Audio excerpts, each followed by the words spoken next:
means that you can really get Yatapon built up and into the back line. And wow, there's a lot of bans focused at that bottom lane right now. Kalista also taken away. Nautilus for Detonation FocusMe. In fact, every single ban seems to be revolving around that bottom lane here as well. Nautilus and Morgana, of course, wouldn't normally, I guess, well, Morgana most definitely has been. Oh, well, actually, that's true. But theoretically, bottom lane ban. Not theoretical at all. That is just trying to make sure that there was Smurf in the top lane there. Of course, he is a Morgana player coming through for a hard random. My little point really did not go through there at all. More of the Janna Lulu coming through. No Morgana for him. And Astaroth not going to be seeing his Gragas here at the same time as hard random are going to ban that one away. Sejuani in response.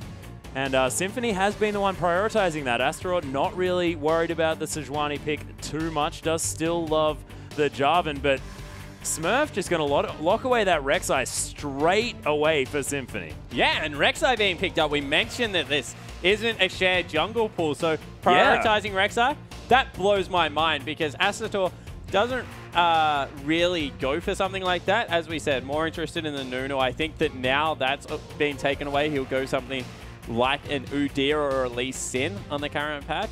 Do you think Jarvan still fits in the meta? No, not at all. Wow, okay. Not really even a little bit. No, really don't think Jarvan's a good pick anymore. He lost a lot of his team-based focus. His ultimate doesn't really add much with Kalista running around on the map because she just jumps out of it. Even though it's banned away at the moment, you got things that just have too many gap closers, and I just don't think that the Wombo is there. I like the fact that they've gone for a Thresh though, because that doesn't give anything away. You can run Pick, you can run Peel, it's engaged at certain points. So the fact that they've coupled that up with probably the best Peel tank in the top laner in Maokai is good. However, what it has meant for hard random is that Hecarim is still available. And Hecarim Kalista, Hecarim Rek'Sai, real scary. Hecarim, Rek'Sai, and potentially a Lulu coming through here as hard random are hovering that one. We don't know whether that's necessarily going into the top, mid, or support here at this stage. But we will see. Demonko actually known to play that Lulu. Yeah, exactly. So expect that to go into the bottom lane. I like the fact that they've got the Lulu once again away from DetonatioN FocusMe, because even though Zeros isn't known to play it, Lulu, as well as a good AD carry on the current patch, is real scary. Yeah. So being able to get that away from the mid laner from DetonatioN FocusMe means that they won't be able to get the AD carry position going as quickly. So far, we've got kind of two team comps that haven't given much away. Solo lanes haven't been picked up for hard random as of yet, as Jarvan is locked in. Yeah. And you called it. We know that Astaroth plays it, but I don't know whether it has a place on the current patch. Well, we'll see whether it works out as we move into this one. It is looking like... Oh, you're going to be a real happy man if that Ezreal is locked in. Because Yatapon plays a very interesting Ezreal build. Oh, I just cannot wait. Yeah, it has an Essence Reaver in there. For those playing at home... We could have let it be a surprise. No surprises coming through here. So, Essence Reaver... He's got an ability called Essence Flux as well. Why hadn't anyone else decided to build that item? Because it's not a fantastic item coming through there, Alice. Although it does... reduction, yeah, it's got everything Ezreal needs on a piece of paper. But then you look at the other BF items that give you a heck of a lot more, and it loses some of its attractiveness. I don't know what you're talking about. Lex considering a Hecarim here, the top lane, as Demonko hovering the Diana here, and we were talking about Kira's Diana earlier on. Does like to play those assassins there in the mid lane, but blind picking a Diana into Seros, is that smart?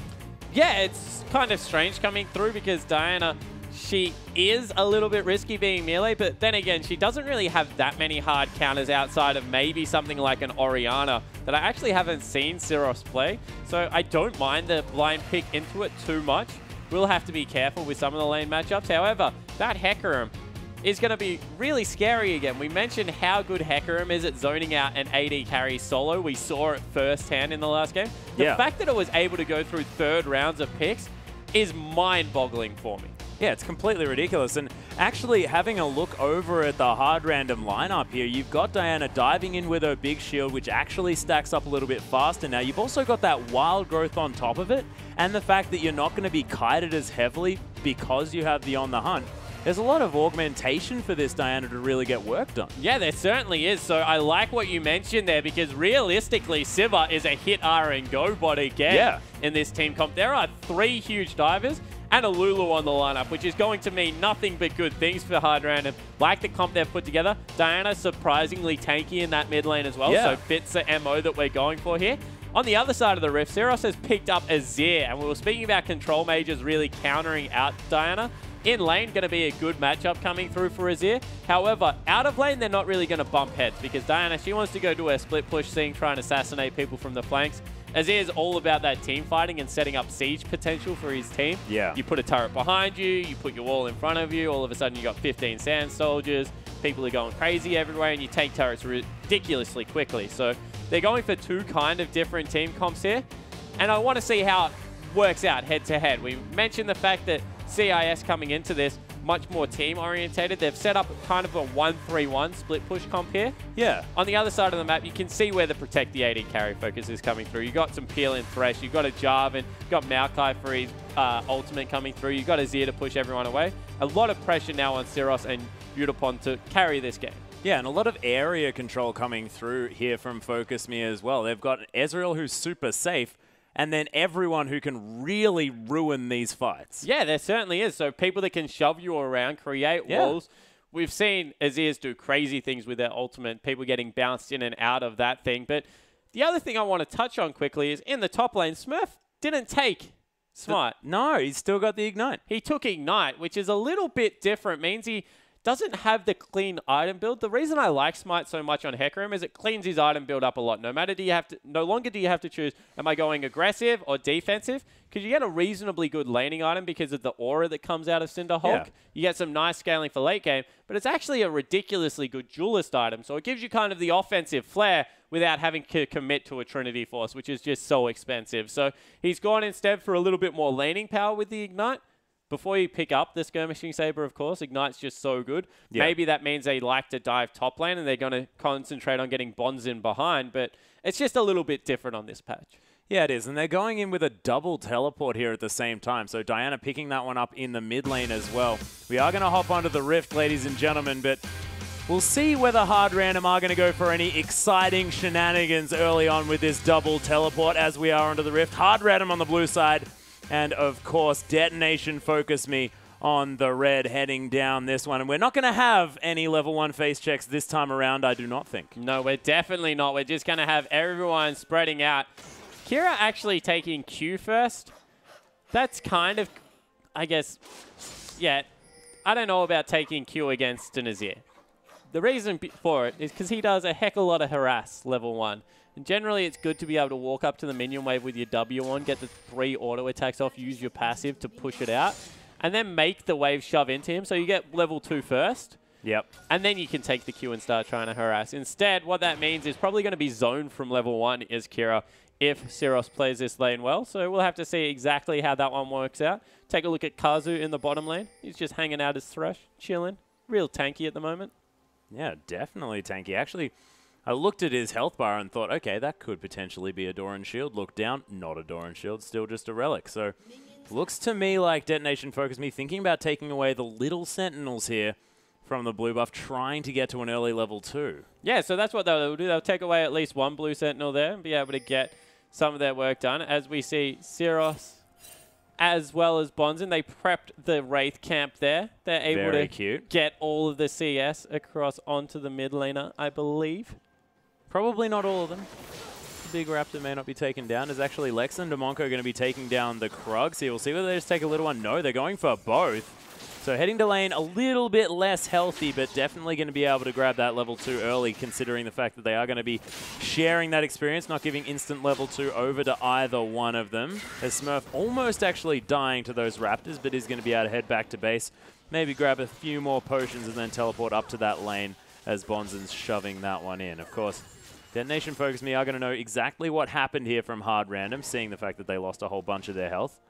But as far as laning phase goes, we are going to have 2v2s and 1v1s. And how does Civilulu do against Thresh Ezreal? Yeah, so Civilulu is a little bit of a weird lane. They shove out really well at level 1 because they have the Glitter Lance as well as the auto attack reset coming through from Civa's W. However, not going to lane straight away means that they lose some of that advantage. And Ezreal can also just sit there and queue minions. And he pushes the wave relatively well as well. So we'll have to see how it works out. However, Ezreal versus Siva's always been a really good matchup for Siva because you tank the first Q, you get some of your mana back, and then all of a sudden you just unload with a really good burst combo coming through. As you saw, level 1, Kira got absolutely smashed by Zeros. It was because he took the Q. Once again, mentioned that pre-game. Got punished for it. He's lost both of his potions. He's down 7 CS and is completely zoned. Yeah, and what do you think about the fact that he hasn't taken a flask here as well as Manasseh watching the international? Oh my goodness. Are they your hands? That's gloves on his feet. Oh my goodness. He's trolling me as Astro actually heading towards that bottom side. Demonco getting ignited up here as well as Detonation FocusMe losing a bunch of health in this bottom side. Lex staying healthy, but there's Symphony flashing forward with the knock-up, but he might actually die for it as Unipon goes so aggressive. First blood for Astro as he goes down very low. Demonco picks up the double buffs for Unipon. He's got him now as Lex. He's trying to fight back. Kazoo, my goodness, is he low. But Ezreal locks down the double buffs, hits level 3, 1-0-1, and man, for a team that plays around their AD carry, it's a pretty good start. Yeah, it certainly is. Kazu came up huge in that trade, actually took a lot of the brunt of the damage as Kira going down very low in the mid lane, able to equalize CS, but needs to go back and get a quick shot. And as you mentioned, Detonation FocusMe, they love playing around Unipon in the bottom lane. Kazu is that support that they like to use for peel. All of a sudden, double buff Ezreal going to have no problem with this lane. Picks up an early kill, picks up the early advantage in CS, and all of a sudden, Ez looking real pretty. He's looking real strong there on the bottom side of the map. Bonzen actually falling behind Smurf as well, which is a little bit frightening considering Hecarim's scaling potential. Astro actually thinking of going aggressive under Kira here. He uses that Pale Cascade in order to trade a little bit more effectively, but Symphony coming round here now. It is going to be 2v2 here, but nice knock-up. Gonna stop that one, but Symphony, he's paying for it. Saros is gonna take him down. He's very, very low. Flashes over the top as Kira's gonna flash to follow. Picks up the kill as Demonco comes round as well. Nice whimsy for a shield, but Flag and Drag's gonna get Astaroth out of trouble. Smurf was even coming down. Man, there are parties in these lanes. Yeah, so Smurf was able to push out and then roam down. He's got a lot of potions, so he's just been recklessly shoving into Bonzen in the top lane. The roam coming through from Demonco probably sealed the early aggressive coming through there. So once again, a 1-for-1 trade. This time, mid laner fell, however, so you would say in the favor of the CIS team. Hard Random getting the better of that one. But the action early game, what an explosive game as a hook just misses wide there. They're not really looking to trade with this Ezreal anymore. Kazu trying to zone them. Udapon just preying upon this bottom lane. And he's not going to get punished for the early tier pickup as well. Has picked up an extra Doran's Blade at the same time. So going for early power plus a tier. A little bit strange. Yeah, it certainly is a little bit strange coming through there. But the early tier means it's going to be stacking very quickly. Not to mention the fact that he gets some sustain through the Doran's Blade, so maybe just looking to cover up for a power spike. Dorans are actually the most cost-effective items to build in the game. They're just not slot effective because they don't turn into anything. As we see Symphony sneaking in on Bonzen. Yeah, there's the ultimate to come through here from Smurf as well, who gets ignited up. Chilling Smite to come down. Cute little twisted advance into the flash is going to mean that Bonzen is going to survive. Yeah, but he uses a flash, and that's going to be a return gank coming through whenever you want. As Kira, he's now hit level 6, and you see the zone potential already coming through from the Diana player. The one thing that we didn't mention to do with the double teleport whilst we mentioned it is the fact that Zeros has an exhaust, which means that if he gets it through before the first ultimate hits, he negates a heck of a lot of damage coming through a burst assassin like Kira. So I like the pickup there. It means a 2v2 skirmish all of a sudden coming through from the Jarvan Azir. Really effective against something like the Diana Rek'Sai. Yeah, and Symphony so far has been super aggressive this game. Of course, went for that gank in the top lane, but has been almost suiciding into the lanes before that. Astaroth does notice the fact that that blue buff has gone down yet again. Of course, on the clock here for Symphony as he's able to head around that map very, very quickly. Of course, doesn't quite have Void Rush just yet, but he's going to have it soon. Ooh, Symphony almost there in Smite range. Does try to Prey Seek it out, but doesn't get there. As Detonation FocusMe with a slight advantage early on to almost the tune of 1,000 gold, but nothing too much to write home about. But Smurf, he's actually behind in levels, although Bonzen actually had to go back. Yeah, he had the bigger creep wave there, so he was able to equal that one out. He's picked up the cannon creep as well at the end. Bonzen had already killed his cannon creep. Cannon creep's OP, give you lots of experience and gold. Never miss those one, guys. As now the blue buff's picked up for Kira in the top lane, in the mid lane, so he's going to be able to go back, spam out some more Qs, kill some more minions, and this is what we're expecting out of these two teams. Some early aggression, but really strong laning phases coming through. I don't expect the laning phase to end anytime soon. Wow, that Crescent Strike just missing onto Seros there. He's going to go back yet again, though, because Kira just feels like it. Not entirely sure. Actually, just faking that one out. He's going to head back into this mid lane, clear out that last wave. Actually going to equalize the CS as Seros is going to head over and pick up the blue buff, handed over there by Astro. Quite timely. Demonko and Lex finding their way back into this lane. Yutapon still with a slight advantage, but of course, not exactly pressuring that lead that he could have possibly gained a little bit more out of based on the double buffs. But the thing about Ezreal lanes is that they just shouldn't win in the AD carry position. So if you're up in CS, you're doing a really good job. And he hits a nicer spike coming through there with the Muramana than what Lex will. So the ability to be able to shove around the Sivir early is definitely in Yutapon's advantage. So whilst he's not killing his lane opponent, the fact that he's anywhere remotely in control of the lane, he's forced Sivir into double Doran's, a longsword as well. So you can probably expect another Brutalizer to come out. Seems to be flavor of the month, and I missed the memo somewhere. But yeah, it's definitely in the advantage of the Detonation FocusMe bottom lane. Yeah, we've seen a decent amount of sort of Infinity Edge and Ghostblade Sivers to come through as well. So we'll see whether that is going to be a thing. A Symphony looking for another gank here in the mid lane. Not going to find any joy, though, as Seros able to play back quite fast. Now with a 16 CS lead, Fiendish Codex sitting on and double Doran's ring. So wanting to really put the pressure down early on here. Another Crescent Strike not quite going to find the mark as Kira hanging out there. Astro is going to look for the top side of the map but not find anything either. So a lot of explosive action very early on in this game, but it's slowed down just slightly now. We'll see whether there's going to be any sort of dragon action as there's a teleport in the mid lane, and I spoke too soon. Beautiful Emperor's Divide. May not quite get Seros to safety as he ignites, sticking down last stick, doesn't find it.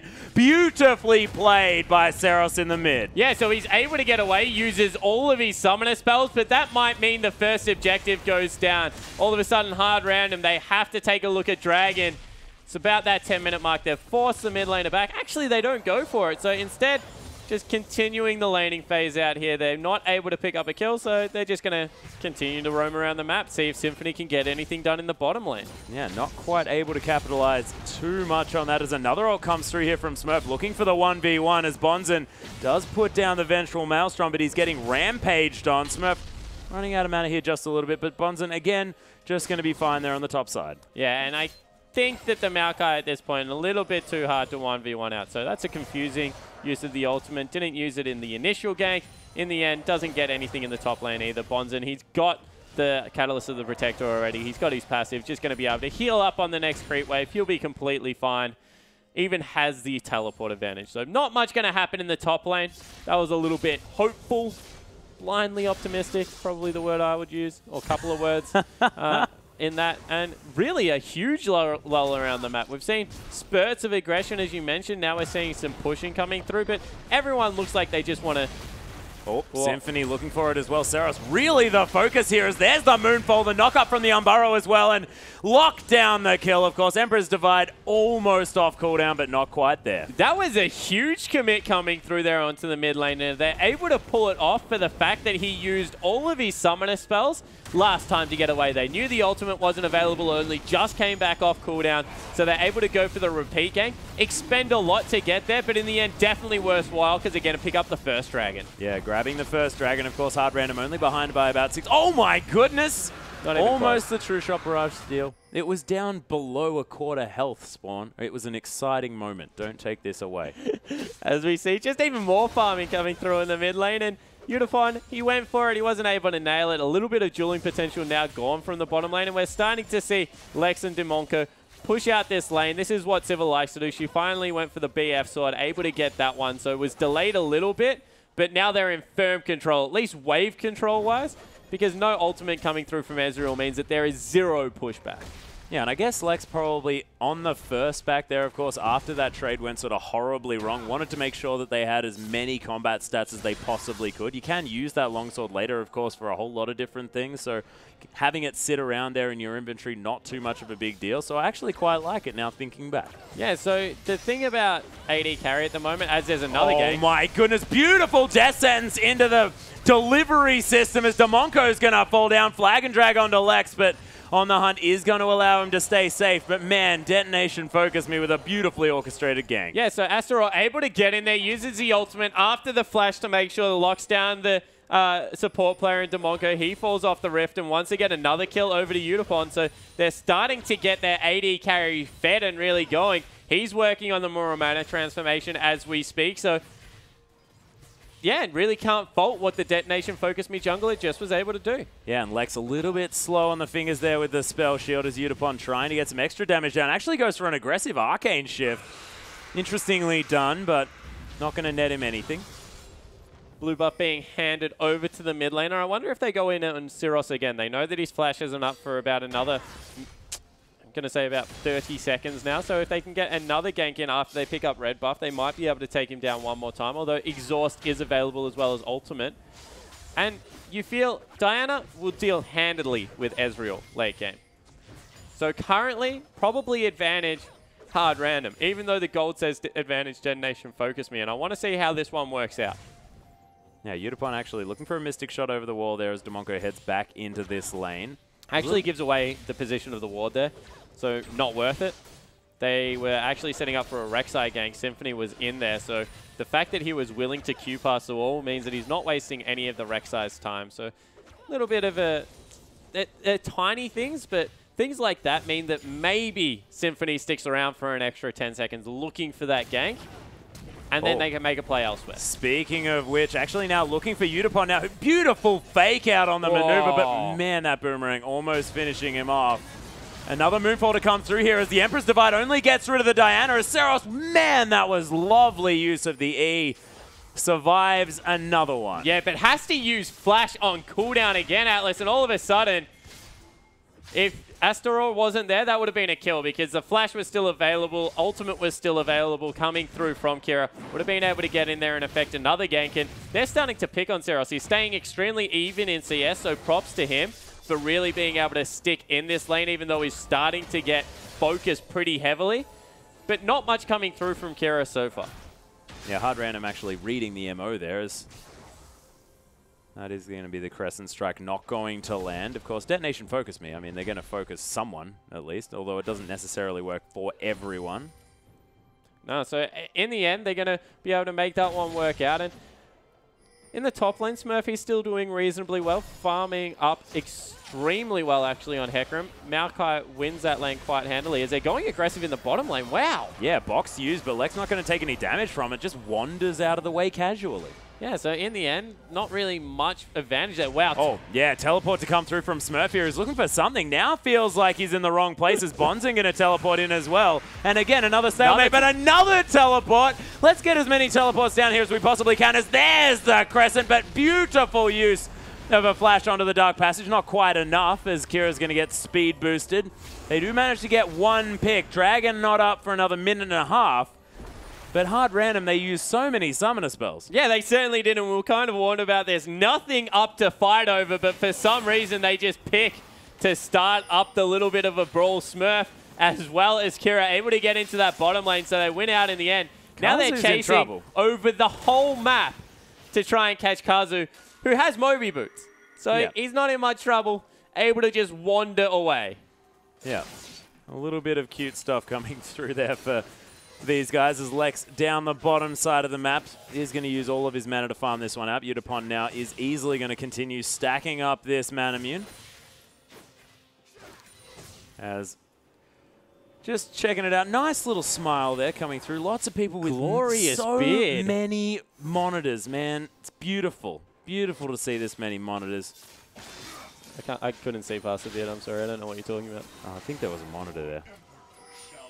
And I just have to ignore the beards because I just can't grow one to save my life. As we see, actually, a Rod of Ages Maokai coming through in the top lane for Bonzen. So committing a little bit further into the late game build. We sort of saw that fall away in popularity as Righteous Glory became the standard pickup, but with laning phases going for as long as it is in this game, can't really blame Bonzen. He's going to have that stacked up and going to be more of a late game damage threat than we expected out of the top lane. Yeah, already has that Glacial Shroud completed as well, so obviously going towards that Frozen Heart as his next option. Symphony looking for something else here in the mid lane as he is spotted by a ward. Pale Cascade going to give Kira a bit of a shield for not really too much gain. Symphony now going to start up the dragon straight away, and Hard Random looking to try and make this 2 for nothing. Yeah, but in the top lane, Detonation FocusMe, they've gone towards the turret, so they're looking to just push another lane, give away the dragon, try and go for another snipe, but once again, not really that successful. So Udapon is 0 for 2. Yep, and I didn't get quite as excited for that one, of course. Not quite through to the quarter mark as Kira now going to put a whole lot of pressure here on the turret. That passive just doing so much work. Yeah, Syros, he was looking to be dove again. The pressure in the mid lane has just been out of control coming out of Hard Random, and they've picked up the second dragon. They're 800 gold behind, but that's about the turret worth in the top lane. Is now Kazu looking for an engage. Yeah, Descent's, oh wow, that was actually onto Smurf there. A bit of a fake out play to come through from Kazu. Doesn't pay off. Faked out everyone, kind of threw the field goal in between maybe both himself more than anyone else. Symphony now looking for something over the wall here. Preyseeker not going to find the blue buff as Udapon had started that one up but decides to give up on it. Now heading towards this bottom side and is just going to farm out this wave, maybe push up towards that turret. Kira now with a sneaky lead. Of course, with so much focus from Hard Random there in the mid lane, you would expect this, but now has a needlessly large rod as well as those boots too and the Abyssal Scepter. Yeah, I like that you call it sneaky because that was kind of like a smack you in the face lead. They just sat every resource on the map in mid lane and let him accrue a CS advantage. So I'm not sure if I call that stealth, the kind of the Shen approach to being a ninja coming through there from Hard Random, but they definitely did get their mid laner in a real good position. Yeah, they got there. 13 CS in the lead, 3-0-0, definitely looking very good. But we were mentioning before, and it was difficult in the beginning of the laning phase for this Diana. Oh, it was so difficult. Gave up advantage level 1 by taking the Q and just walking into lane with the Dorian's Ring, not going for a flask or anything to give any kind of advantage over to the Diana player. We said the control mages would be fine early game.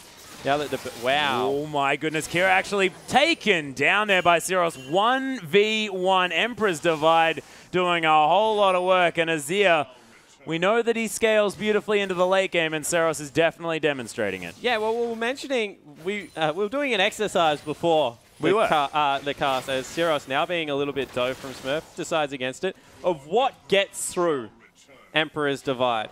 Yeah. And the thing is that Diana doesn't. She headbutts it. So once you get the first one, if you can't 100% the Azir on the first full combination, you can't re-dive through with the ultimate, which puts you in a very awkward situation because if you don't have flash available, which Kira didn't, you have to walk around the wall or get out. And it's very hard to move away from an Azir as well with the slows coming through, with the fact that you get bounced around a little bit. So in the end, lost the straight up 1v1 because 100-to-1 potential wasn't there. Now gone for the Distortion enchant, not only for the teleport, but for more chances to flash through that wall and kill Azir. Yeah, we'll see whether it is going to work out. Detonation FocusMe. A whole lot of vision around here. Matthew Crosby just showing his flair with the Teemo hat. This is how he's going to watch IWCI. Actually on the feet. On the feet. Couldn't see it too well, but man, there are so many feet in these shots. Yeah, there certainly is. The feet coming through with a passion. Quick shot just starting things up here. All of a sudden, Kira roaming up, trying to take out Bonzen. Yeah, Bonzen looking to be taken down here as there's the Crescent Slash, and man, Kira doing some damage. Yeah, and Smurf picked up the Trinity Force all of a sudden. He's doing relevant damage as well.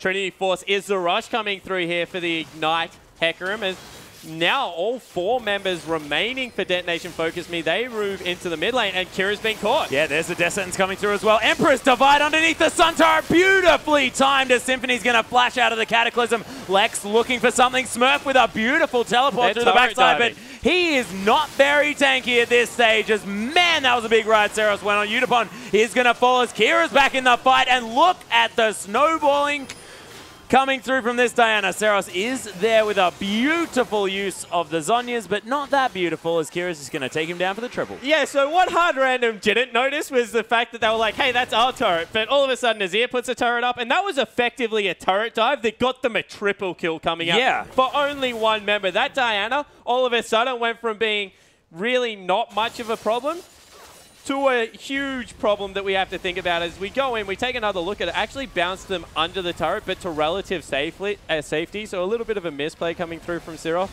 Good flank came through from Smurf, but from here it looked like it was going to go all in Detonation FocusMe favor. But Udapon, he got deleted. All of a sudden, Kazu's by himself. They're able to get back over the wall and take out Siroth as well here. And the kill goes over to Kira as well. So to make it matter even worse, not only did they lose a fight, they lost a fight and gave all the gold to the split pusher. Yeah. All of a sudden, an assassin can take out Udapon, who is the star carry coming through for Detonation FocusMe.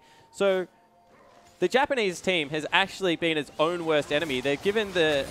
wow. Oh, Bonzen. Beautiful use of that twisted advance to get out of the way of that Crescent Strike as Kira is going to moonfall him back in. There's the Lunar Rush. Doesn't get the reset, though. Well, actually did, as it's just going to fall down. Yeah, so they take out Bonzen again. And this is what I'm talking about. All of a sudden, the playmaker, as Demonko a little bit caught, is super fed coming through. 8-1-0, 208 CS at only 24 minutes. They're losing turrets for it. But this is eventually going to set the CIS team up for huge success.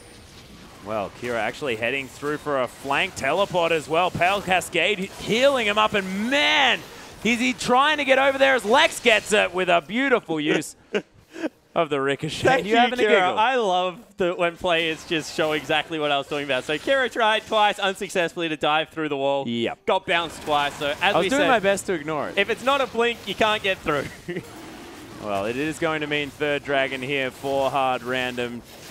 Detonation FocusMe forced to head back. Oh, another one! No, a little bit late this time. He'll get it next time, surely. Udapon now knows exactly which way to go. Yeah, he's just warming up, getting his eye in. It's only game one for Detonation FocusMe, but Hard Random, they're in a huge position to be able to take over this game now. They haven't taken any turrets apart from the bottom.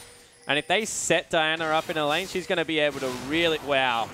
Oh, I thought that was an enemy. Wasn't. Well, it is. It's an enemy blue buff. It was a pink ward. Tricked me. But going to be able to move the Diana into free lanes and be able to pick up a lot of farm, but more importantly, some turrets with that passive. Yeah, precisely. He's going to be able to grab a Rift Scuttler as well, which is also very important. Give it to you, jungler. Only one turret down, though, for Hard Random. Detonation FocusMe have managed to take down 3 on this map. A bit of global gold now available for them, keeping them in this gold game, of course. That's a little bit caught. Yeah, Devastating Charge is going to allow him to gallop gloriously away from that one. No problem at all. Second best Tech Room skin in the game. What, the normal one? That's not the normal. Isn't it, or is that Reaper? It's Reaper. Ah, got it. Kira heading into this mid lane is just going to try and clear out these creeps. Of course, does have to get into melee range, and it is difficult against 4 members of FocusMe who are hanging around. Symphony, I don't know how you managed to pick that gap. That was beautiful. Prey Seeker finding everywhere that there isn't prey somehow. Astral heading through here as well as Lex is going to throw through a boomerang and is going to be able to pick up the farm. So a little bit of a calmed down moment. Yeah, all they're waiting for is level 16 on their mid laner. So Kira, he's got all the gold, he's got all the kills, he's level 15. And it's a real awkward spot for every mid laner to be on level 15 because you know your power gets huge when you hit level 16. You really want the 3 points in that ultimate. And anytime you fight at level 15, you tend to lose. And then you're like, if I had a little bit of base damage on that ultimate, I probably would have won. But once again, top lane getting a lot of focus, Bonzen under attack. But they've moved all their members bot. The problem, 26 minutes into the game, Baron's been started up. Yeah, there's 3 members in this bottom lane. As a sapling is going to spot out exactly what's going on. Bonzen is here, has teleport, but he's right next to the Baron pit. Not needed as Seros is there, but there's on the hunt pop. Seros uses that Zhonya's Hourglass Empress Divide to get Demonko and Kira out of here, but Seros is just getting exploded. Cataclysm to come through. Kira's shield is gigantic as Udapon finally manages to find his way in, but Smurf able to fear him up. Bonzen going down so incredibly low. And Hard Random all grouped up. Kira's godlike. They're going to take down the mid turret. They've already got the Baron because they had so much damage. And man, this team is looking so strong. Yeah, it certainly is. And we talk about things that give AD carries headaches, and we put Hecarim on the top of the list. Scrap that one. 10-1 and 2 Diana. She takes the crown. Oh, there is no way Udapon can go anywhere near a team fight right now, because Kira, even without hitting a Q, will probably one-shot the poor dude. He's sitting on a Cutlass, has next to no lifesteal, no attack speed coming through yet, has prioritized armor, doesn't even have magic resistance. He needs a Banshee's Veil yesterday if he's going to survive the damage. And he needs about 4 charges on his flash and a far less cooldown on that Arcane Shift, because Kira is just bouncing around these fights, resetting that Lunar Rush and left, now right, has and a death cap. Wow, this Diana is all of a sudden massive. Let's take another look at it. Dumped over the wall before this and tried to get rid of Syros. They take down the Baron. Good objective control over the team fight. And then look at how Smurf just attacks the backline. All of a sudden, Udapon, he's not a threat at all. He's over the wall just throwing out random Qs. And they chase through the rest of the team. They pick up the double turrets, don't go chasing kills. And the focus through from Hard Random right now is really superior to what we're seeing from Detonation FocusMe. The Japanese team seems to be out of sorts, not prioritizing the right part of the objectives. And with the 4-1 split push, 10-1 Diana, all of a sudden, that ultimate not going to be very helpful because she'll just one-shot you, Syros. My goodness. And what with all of these Cinderhulks coming through for Hecarims as well, we're just not used to seeing this burst of damage coming through at this stage of the game with the Trinity Force Hecarim. Not to mention the fact that he now almost has the Spirit Visage and the Frozen Heart completed as well. It's just crazy seeing this coming through from Smurf as Kira continues the split push on the bottom side. Syros completely tied up trying to deal with that as Smurf is even going to clear out the mid lane. Probably going to go for the dive on the bottom lane. Smurf going around behind Syros. This is big trouble. Yeah, divide this one as he takes out Kira but gets destroyed by the horse. Yeah, so able to get in behind. All of a sudden, top lane teleport. Yeah, speaking of getting in from behind, Astro trying to get through here as, my God, Udapon just gets eliminated there by Kira Bonzen. Now in so much trouble. He's supposed to be the tank. Doesn't look tanky at this stage as he gets destroyed by Kira as well. 12-1 and 4. That's the ace. Hard Random going to take down the first inhibitor of this game as well. 12,000 gold is the lead.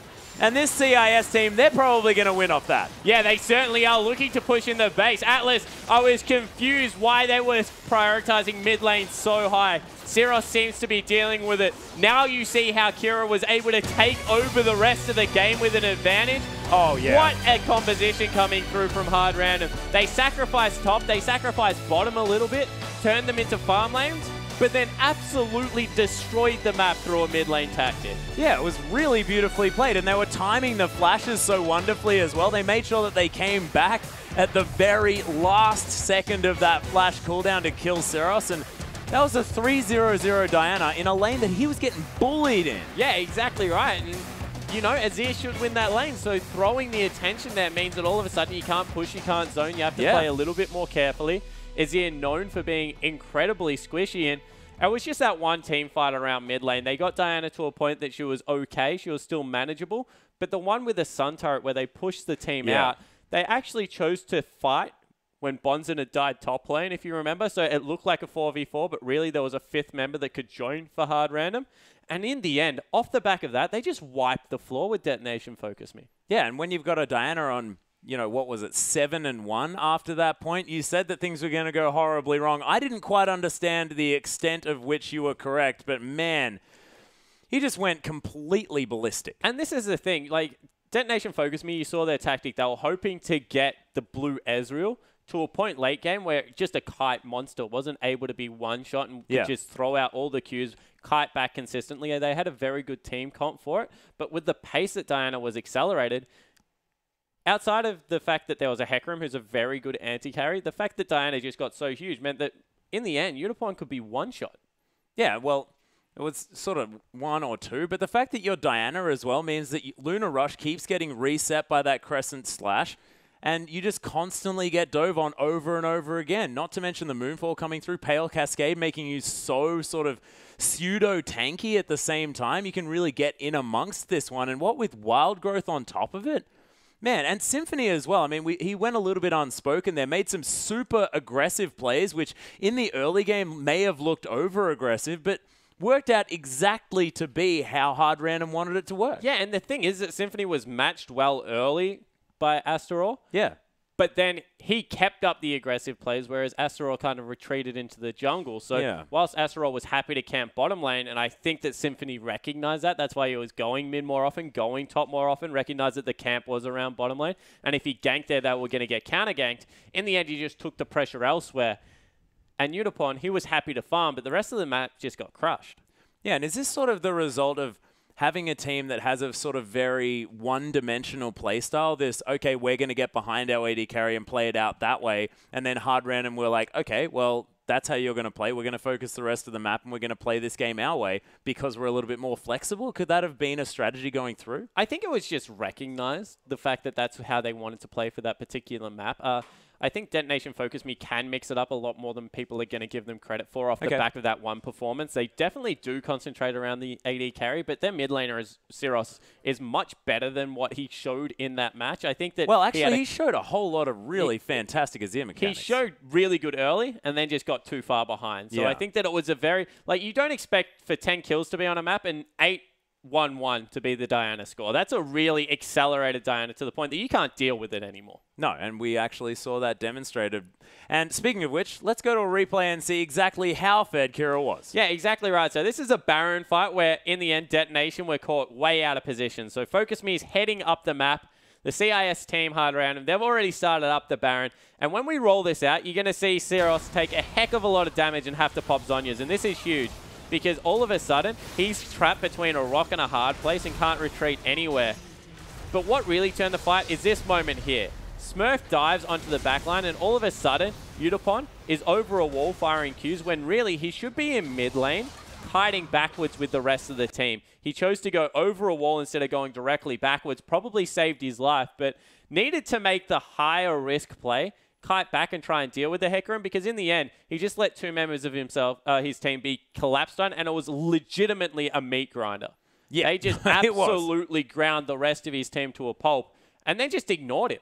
Ezreal's not going to do anything if it's 1 versus 5. He wasn't going to come through the back. He was going back. He wasn't going to fight anyone. He couldn't even pick up the minion wave, really. And they just tanked 2 turrets outright. Had Baron, took the 2 mid turrets, and was huge. Yeah, absolutely gigantic. I think they got about an 8,000 gold lead off that stage. It was the game-winning play that came through, and it was all about a incredibly quick call to start off the Baron. They recognized 2 people bottom lane and instantly went to the pit. Yeah. And that's fantastic communication straight off the bat. Yeah, and I like that you pointed that out, because everything in this team from Hard Random pointed to the fact that they're a smart team and that they make good calls. Their mid lane camp, the Baron at the right time, the fact that they were willing to sack other parts of the map, they played that very intelligently. Yeah, it was beautifully done. But ladies and gentlemen, there's still way more IWCI coming tonight. We are going to have a short break, but we'll be back very, very soon.